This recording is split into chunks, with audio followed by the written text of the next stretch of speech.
निराशाएं तरह तरह का हमारे जीवन में आता है। विशेष रीति से इस आजकल के संक्रमण के संदर्भ में आप देखेंगे 1.5 साल हो गया, कोई रुकने का कोई इरादा ही नहीं है। फर्स्ट वेव हो गया, सेकंड वेव हो गया, कहते हैं थर्ड वेव आने वाला है, कोई कहता है 4-5 वेव आएगा।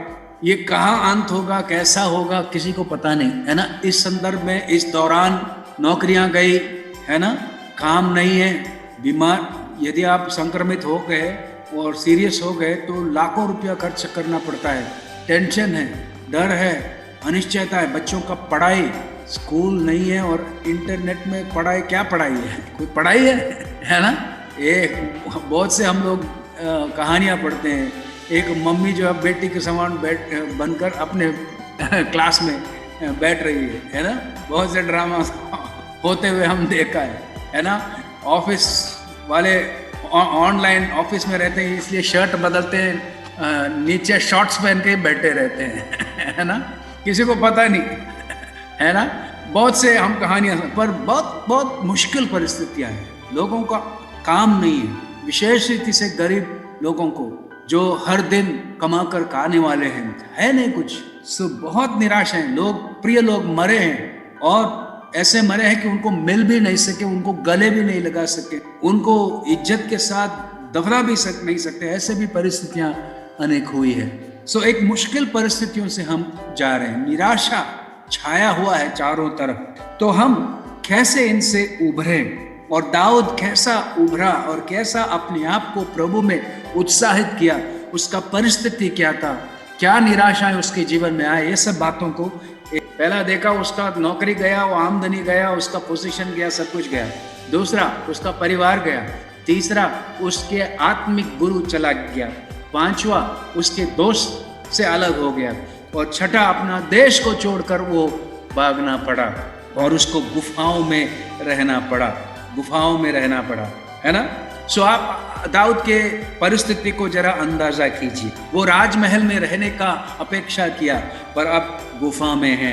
वो राजगद्दी में बैठने का आकांक्षा किया, पर वो अब जमीन में, गुफाओं में लेटता है ना। उसके भविष्य उससे खत्म कर दिया गया, उसके सपने चूकना-चूर हो गया। वो अब अपना जान बचाकर भाग रहा है, राजमहल के जगह में गुफा, और कोई एक्सप्लेनेशन नहीं बता, प्रभु ने उसको नहीं बताया क्यों ऐसा हो रहा है, या गारंटी भी नहीं दिया ये सब ठीक होगा। भाग रहा है, उसको पता नहीं ये क्या मेरा परिस्थिति ठीक होगा, कुछ पता नहीं।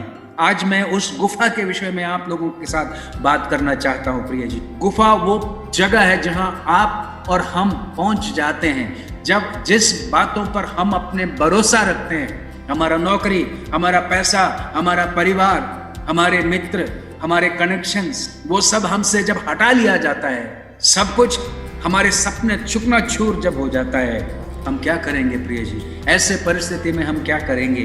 शायद वर्तमान में आप ऐसे एक अनुभव से होकर जा रहे हैं, मैं नहीं जानता हूँ आपकी परिस्थिति, पर शायद आप अपने जीवन में उस तरीके से एक अनुभव से होकर जा रहे हैं। आपका नौकरी गया, या आपके ऊपर आर्थिक दबाव है, आपने कर्जा लिया घर चलाने के लिए, अब कर्जा जिससे लिया वो आपके पीछे पड़ा है, आप कैसे कर्जा पूरा करेंगे आपको पता नहीं। शायद इस परिस्थिति में आप होंगे, या आपका पारिवारिक समस्या है, आपने आकांक्षा किया आपका पारिवारिक जीवन बहुत सुंदर होगा, पर लड़ाई झगड़े हैं, बच्चे आज्ञा नहीं मानते हैं, बच्चे बिगड़ गए, बच्चे नशा लेने चले गए, गलत संगति में पड़ गए, है ना। शायद आप वर्तमान में गुफा के अनुभव में नहीं है, पर मैं आपको ये कहता हूँ, इस संसार के यात्रा में, मसीही यात्रा में, आपका और हमारे जीवन में ऐसे परिस्थितियां आएंगे प्रिय जी। यदि आ गए तो हम क्या करेंगे, कैसे उसका सामना करेंगे, इसी बात को हम देखने की कोशिश कर रहे हैं। हम यहाँ देखते हैं गुफा के अनुभव में सबसे मुश्किल बात यह है कि हम निराशा के वादी में पड़ जाते हैं। हम प्रश्न पूछते हैं, क्या प्रभु मेरे परिस्थिति को देखता नहीं, क्या वो मेरे परिस्थिति को समझता नहीं, क्या मुझे भूल गया है। ये बातें आपको मन में खा लेती है। क्या मैं इस गुफा में ही मर जाऊंगा, क्या इसी परिस्थिति में मेरा अंत होगा, क्या यही मेरा जिंदगी होगा? ऐसे अनेक प्रश्न आपके जीवन में आती है और आएंगे जब आप गुफा में हैं प्रिय जी। परंतु मैं एक अच्छा और उत्तम सकारात्मक बात भी इसके साथ कहना चाहता हूँ कि परमेश्वर सबसे उत्तम काम जब आप गुफा में हैं तब करते हैं प्रिय जी। God does some of his best work in caves. आपके जीवन को रूप देता है, आपको जीवन को बदल देता है, आपके जीवन को यीशु मसीह के अनुरूप करता है प्रिय जीजो। इसलिए आप ऐसे अनुभव से घबराइए मत। उतना ही नहीं, दूसरा बात आपको और हमें गुफा के अनुभव सिखाता है। क्या सिखाता है कि जब हम जिस पर बातों पर और जिन लोगों पर हम भरोसा करते हैं वो हमसे जब निकाला जाता है, जब हम ऐसे परिस्थिति में आ जाता है जहां कोई मनुष्य हमें मदद नहीं कर सकता है, हम एक बात सीखते हैं, परमेश्वर काफी है हमारे लिए। God is enough for us.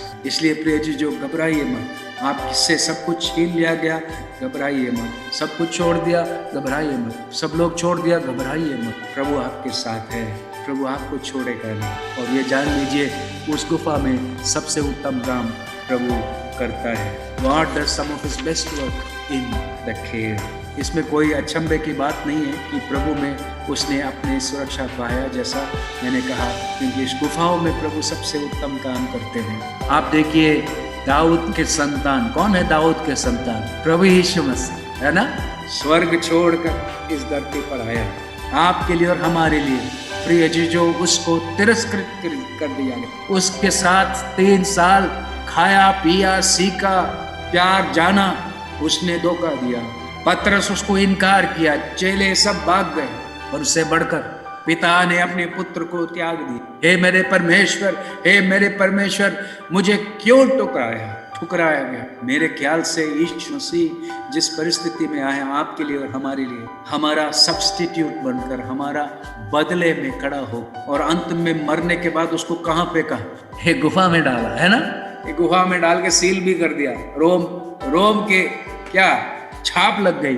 पर क्या कहा मैंने? सबसे उत्तम काम प्रभु गुफाओं में करता है, मरे हुए चीजों को जिलाता है। तीसरे दिन प्रभु यीशु मसीह मरे हुए में से जी उठा, मृत्यु के और पाप के ऊपर विजय पाकर।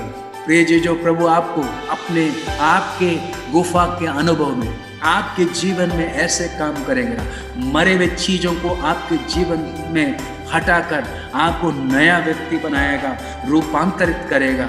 ऐसे गहरे काम प्रभु आपके जीवन में करेगा जिसका आपका अंदाजा नहीं है प्रिय जीजो, आप कल्पना भी नहीं कर सकते हैं। आप प्रभु को अपना शरण स्थान बनाइए। शायद आप गुफा के अनुभव से नहीं जा रहे हैं, आप सोच रहे हैं ये किसके लिए संदेश है? मेरे लिए। पर आएगा प्रभु प्रिय जीजो, ये वक्त आएगा, ऐसा वक्त आएगा, तैयार रहिए। दाऊद के समान आप अपने आप को प्रभु में उत्साहित कीजिए, उसमें ताकत पाइए और चुनौतियों के ऊपर विजय पाकर आप प्रभु के लिए आपका जीवन एक महिमा का कारण